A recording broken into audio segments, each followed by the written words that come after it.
పాలమూరుకు మరో ఘనత దక్కింది. నారాయణపేట జిల్లా దామరగిద్దకు చెందిన దాసరి కొండప్పకు పద్మశ్రీ అవార్డు రావడంతో ఉమ్మడి జిల్లా వాసులు ఆనందం వ్యక్తం చేస్తున్నారు.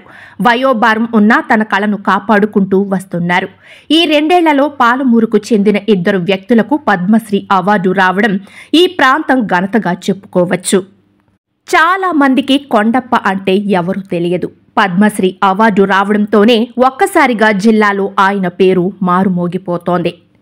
పద్మశ్రీ అవార్డు పొందిన దాసరి కొండప్ప కొడుకు, కోడలు, మనవళ్లతో జీవనం సాగిస్తున్నారు. కూలి చేసుకుని బతుకుబండి వెళ్లదీస్తున్నారు.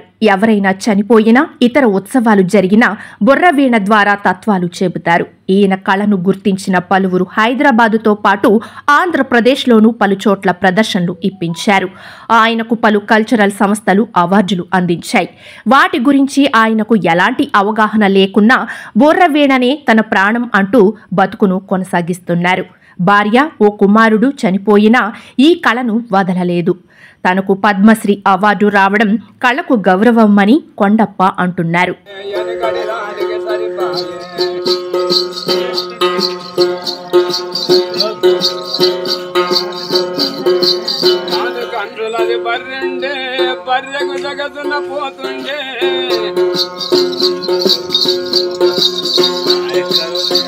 పలిసిపోయ దూడ తుంగిపోయ నాగలిగిపోయ నమ్ముల పాల